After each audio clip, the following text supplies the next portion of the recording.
આજે આપણે બનાવીશું સાબુદાણાની અને બટાકાની ચકરી અને સાબુદાણાના પાપડ। હા, તો રાત્રે સાબુદાણા મેં 2 કિલો લીધા છે। 2 અલગ અલગ વાસણમાં એને 4 થી 5 વખત પાણી રેડી અને ધોઈ દીધા છે અને પછી સાબુદાણા ડૂબે એટલું પાણી રેડી અને ઓવરનાઇટ પલાળી રાખવાના છે। આખી રાત સાબુદાણા પલળશે એટલે સરસ ફૂલીને તૈયાર થઈ જશે। પછી સવારે તમે એની ચકરી અને પાપડ બનાવી શકો છો। ફરાળમાં એમાં સિંધવ, મીઠું, સાદું મીઠું કે લીલા મરચાં, જીરું જે નાખતા હોય, તમે જે ફરાળમાં ખાતા હોય એ બધું વસ્તુ નાખી અને ખૂબ જ સરસ એવી આપણે આ ફરાળી નાસ્તો બનાવી શકીએ છીએ। સવારે જ્યારે ચકરી પાડવાની થાય ત્યારે સૌપ્રથમ મેં એક તપેલામાં લગભગ 4 થી 5 ગ્લાસ પાણી મૂક્યું છે ગરમ થવા। તેમાં 2 થી 2.5 ચમચી મીઠું અને 7 થી 8 નંગ લીલા મરચાં વાટીને નાખ્યા છે। એ પાણીમાં જ નાખી દેવાના, જેથી પાણીમાં ઉકળી અને સરસ મસાલો તૈયાર થઈ જાય। બટાકા માટે મેં બટાકા છોલી અને બાફી અને રેડી રાખ્યા છે। અહીં મેં પોટેટો મેસરથી ક્રશ કર્યા હતા, પણ જ્યારે ચકરી પાડી ત્યારે ક્યાંક ક્યાંક બટાકાના પીસ રહી જતા હતા, તો આપ એને બફાયા પછી સહેજ ઠંડા પડે એટલે છીણીથી વાટીને નાખજો, જેથી જે તકલીફ મારે પડી તે તમારે ના પડે। આ જોઈ શકો છો કે રાતના પલાળેલા સાબુદાણા એકદમ સોફ્ટ થઈ ગયા છે। હવે આપણે જે પાણી ગરમ થયું છે એ આમાં મિલાવી અને એને બીજું 10 થી 15 મિનિટ ચડવવાના રહેશે। આ પાણી આપણું ઉકળવાની શરૂઆત થઈ ગઈ છે, તો એને ઉતારી આપણે સ્ટવ ઉપર પહેલાં સાબુદાણાનું જે મોટું તપેલું છે એ મૂકીશું। હવે એમાં મસાલો કરીશું। સૌપ્રથમ આપણે એમાં 2 ચમચી જીરું નાખીશું। જીરું નાખવાથી સાબુદાણા પચવામાં સરળતા રહે છે। અહીં મેં 3-4 ચમચી જેટલા સફેદ તલ પણ નાખ્યા છે। હવે તમે તલ અને જીરું નાખ્યા પછી જે ગરમ પાણી આપણે બનાવ્યું છે મીઠા અને લીલા મરચાંવાળું, તે આમાં નાખવાનું છે અને બિલકુલ ગેસનો સ્ટવ એકદમ ધીમો રાખવાનો છે, જેથી નીચે ચોંટી ન જાય। ઉકળતું પાણી આમાં મિલાવ્યા પછી 10 મિનિટ એને એકરસ હલાવી અને ચડવવાનું છે અને બરાબર ચડી જાય પછી જે આપણે બાફેલા બટાકા રાખ્યા છે તે આમાં મિક્સ કરીશું। જોઈ શકો છો ને, બધો જ મસાલો કેવો સરસ તૈયાર થયો છે અને ખૂબ જ ઝડપથી તૈયાર થઈ જતી આ વાનગી છે।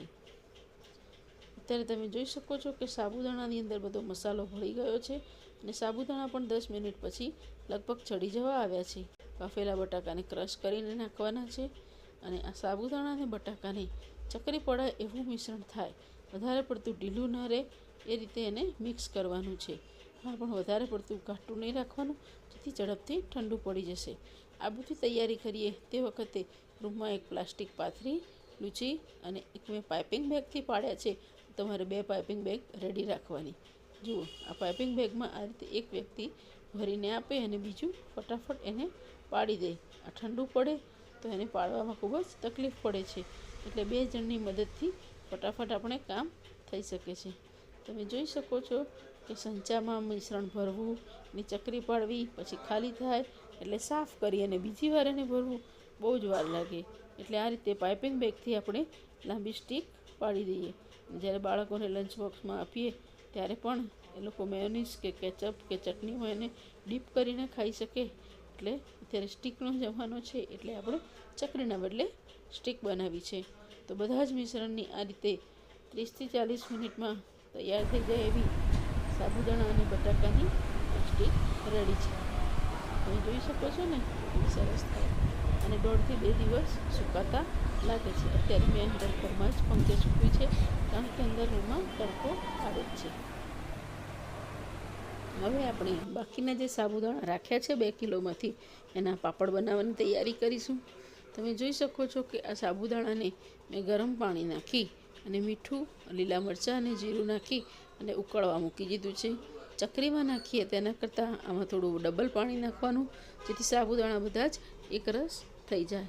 તમે જોઈ શકો છો કે સફેદમાંથી બધા જ ટ્રાન્સપરન્ટ થાય એવા સાબુદાણા થઈ ગયા છે। આટલું ચડી જાય ત્યાં સુધી એને બરાબર મિક્સ કરવાનું। 15 થી 20 મિનિટ કે 25 મિનિટ લાગી શકે છે। બિલકુલ ધીમા ગેસે નીચે ચોંટે નહીં એ રીતે રાખવાનું। આ ખીરું હજુ થોડુંક થીક છે તો તમે થોડુંક ગરમ પાણી ઉમેરી અને વ્યવસ્થિત ખીરું કરી શકો છો। પછી આપણે એના પાપડ પાડીશું। તો તમે જોઈ શકો છો કે મેં અહીંયા 2 થી 3 ગ્લાસ ગરમ પાણી મિલાવી છે અને પાણીમાં મીઠું નાખી દેવાનું, જેથી પાછળથી મીઠું ઓછું ના પડે. ચમચાથી પાડવાના છે, જેને સાબુદાણાના ચમચા પાપડ પણ કહીએ છીએ. આપને ત્યાં એને શું કહો છો એ તમે કોમેન્ટમાં જરૂરથી લખી મોકલજો. ખૂબ જ આરામથી નાના બાળકો પણ આપણને મદદરૂપ થઈ શકે એવી રીતે ઝડપથી પડી જતા એવા આ ચમચા પાપડ ખાવામાં એકદમ પોચા લાગે છે. અને એકલા સાબુદાણા હોવાથી સુગરના પેશન્ટ એટલે ડાયાબિટીસવાળા પણ ખાઈ શકે છે. જો અહીં આપણું મિશ્રણ રેડી છે. આ રીતે ગોળ ચમચો લેવાનો છે અને પ્લાસ્ટિક ઉપર આપણે આ રીતે ફેલાવતું જવાનું છે. વધારે પડતા પાતળા નથી કરવાના, કારણ કે સુકાયા પછી એ થોડા વધારે પાતળા થઈ જશે. બસ તમારે આ જ રીતે ચમચાથી પાડી જવાના. જો તમને આ સાબુદાણા દેખાય એ ન દેખાય એવા એકદમ આરપાર દેખાય એવા કરવા હોય તો હજુ વધારે પાણી રેડી થોડીક વધારે વાર ચડવાનું, એ સાબુદાણા બધા જ ઓગળી જાય અને એકદમ ટ્રાન્સપરન્ટ પાપડ થઈ શકે છે. પણ થોડાક દાણા દેખાય એવા આ પાપડ ખાવામાં ખૂબ જ મજા આવે છે. તો અહીં આપણે સાબુદાણાના પાપડ પાડવાની શરૂઆત થઈ ગઈ છે. માત્ર 15-20 મિનિટમાં બધા જ સાબુદાણાના પાપડ પડી જશે. તમે જોઈ શકો છો ને કે આ સાબુદાણાના પાપડ કેવા સરસ રીતે પડી ગયા છે. આ જ રીતે આપણે ઘરના બનાવેલા ફરાળી નાસ્તા રેડી કરી શકીએ છીએ, જે આખું વરસ ભરી શકે. અહીં આપ જોઈ શકો છો કે 1.5 થી 2 દિવસ તપાડ્યા પછી આ સાબુદાણાની ચકરી અને પાપડ તૈયાર છે. તો હવે એને તળી લઈશું. પહેલાં આપણે આ સ્ટીક તળીશું. તમે જોઈ શકો છો કે ગરમ તેલમાં જેમ સ્ટીક નાખીએ એટલે કેવી સરસ ફૂલીને તૈયાર થાય છે અને એકદમ સફેદ દૂધ જેવી થઈ છે ને, અને ખાવામાં પણ એકદમ સોફ્ટ છે. તો તૈયાર છે આપણી સાબુદાણાની સ્ટીક. અને હવે જુઓ તમે બીજી સાબુદાણાની સ્ટીક પણ નાખી દીધી ને. જ્યારે પણ ઉપવાસ હોય અથવા મહેમાન આવ્યા હોય, બાળકોને ભૂખ લાગી હોય, ત્યારે ઝડપથી માત્ર તેલ મૂકી અને તળી દો. કોઈ પણ બીજો મસાલો નાખવાની જરૂર નથી, કારણ કે આપણે બધું અંદર નાખેલું જ છે.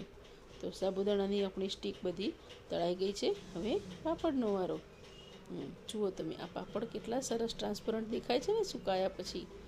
તો બસ આ રીતે પાપડને થોડાક દબાવીને તળી લેવાના, જેથી બધી બાજુથી ચડી જાય. અને આ પાપડ ખરેખર સરસ પોચા બન્યા છે. તો આ રીતે તમે સાબુદાણાની સ્ટીક અને સાબુદાણાના પાપડ બનાવી આખા વરસ માટે ભરી શકો છો. તો પછી તમે શ્રાવણ મહિનો કરો, અધિક મહિનો કરો, શિવરાત્રિ કરો કે જન્માષ્ટમી કરો, આઠમ અને પૂનમ કરો, ગમે તે ઉપવાસ કરો, બસ થોડા પાપડ તળી અને ચા જોડે ખાઈ લો. તમારે આખો દિવસની શાંતિ. સવારે કામે જતાં પણ ભૂખ્યા પેટે ન જવું પડે. તો તૈયાર છે આપણા સાબુદાણાની સ્ટીક અને સાબુદાણાના પાપડ. આવી જ અવનવી વાનગીઓ જોવા અમારી ચેનલને લાઈક અને શેર કરજો. અને હા, સબસ્ક્રાઈબ કરવાનું ભૂલતા નહીં. ઓકે.